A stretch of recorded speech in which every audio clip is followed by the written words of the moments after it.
মাজারের ভিতরে যে আপনারা গাঁজা খাচ্ছেন, মাজারের ভিতরে যে নারী পুরুষ অবাধে নাচ গান করতেছে, মাজারের ভিতরে যে ওরসের নামে বেহায়াপনা চলছে, আপনি কোরআন শরীফের এখানে কি বলেছে দেখেন, হাদিসে কি বলেছে দেখেন।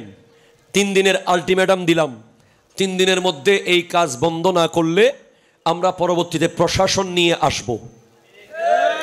কথা কোন ঠিক কিনা? প্রশাসন নিয়ে আসার পরে যদি বন্ধ না করেন আমরা আপনাদেরকে উৎখাত করতে বাধ্য হব। এটা হলো প্রক্রিয়া।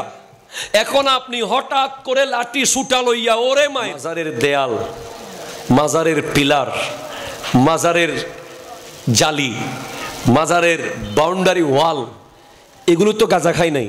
এগুলো গাঁজা খাইছে? এগুলো নাচ গান করছে? এগুলো সিজদা করছে? তা আপনি যদি আমার বাড়ির পিলারে আঘাত দেন, আমার ঘরের পিলার ভেঙে দেন, আমার কষ্ট হবে না?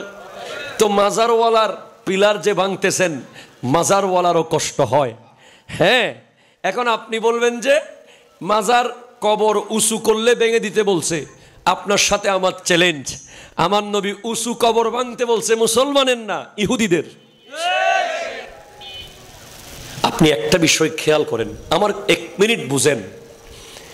যদি আমরা বাংলাদেশের সব হক্কানি অলির মাজার থেকে গাঁজা, বেনসন, নাচ গান, যেগুলো শরীয়ত বিরোধী কাজ, এগুলো সব বন্ধ করতে পারি, মদিনা শরীফে আমার নবীর মাজার যেভাবে আছে সেইভাবে শুধু দরুদ শরীফ পড়বে আর কোরআন শরীফ পড়বে আর জিকির করবে, তাহলে আপনি বলেন বাংলাদেশের 1000 যুবক একটা মাজারে মিনিমাম 1000 করে ধরলে, যদি 100টা মাজার হয় 1 লাখ যুবককে আপনি ফেসবুক, ইউটিউব, নাচ গান, ফ্রি ফায়ার, রং তামাশা থেকে মুক্ত রেখে আল্লাহওয়ালা রাখতে পারবেন।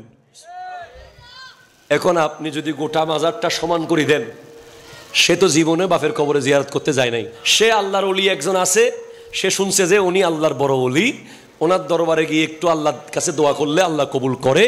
এরকম অনেক মানুষের দোয়া কবুল হয়েছে। সেই ওসিলায় সে সেখানে যায়, গিয়ে বলে দেখতেছে কি করতেছে মানুষ। আচ্ছা, উনি তো কোরআন শরীফ পড়তেছে, আমি একটা কোরআন শরীফ নিয়ে কিছুক্ষণ পড়ি। আচ্ছা, উনি দেখতেছি তসবি পড়তেছে, আমি কিছুক্ষণ তসবি পড়ি।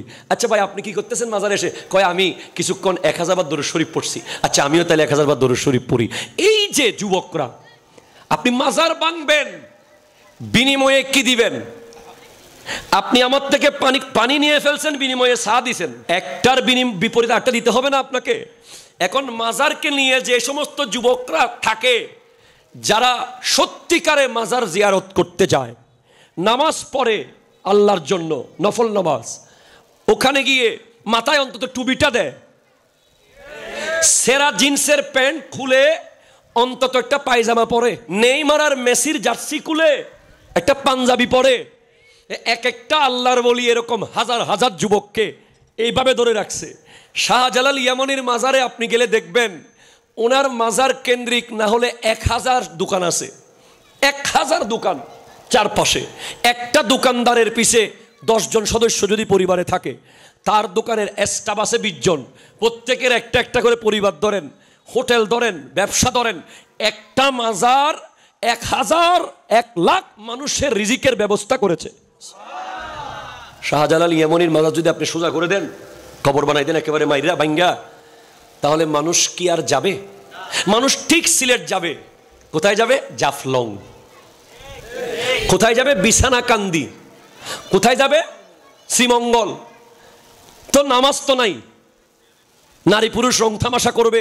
আর এখন তো বনভোজনের নামে যেগুলো হয়, যাইতে যাইতে বাংলাদেশকে গজবের নিচে ফেলায়, আস্তে আস্তে আরো গজবে ঢুকায়। পুরো পথে হিন্দি গান, স্কুল থেকে যে বনভোজন হয় সেগুলোতেও দেখিয়েন শিক্ষক ছাত্রছাত্রী একসাথে নাচে। এখন যদি আপনি লেখেন সিলেট সফর এবং শাহজালালের জিয়ারত, অন্তত মহিলারা পর্দা করবে, অন্তত ছেলেরা একটু ভদ্র থাকবে। এ বেয়াদব, গান গাওয়া যাবে না, ইসলামী সঙ্গীত পড়ো, নাতে রসুল পড়ো।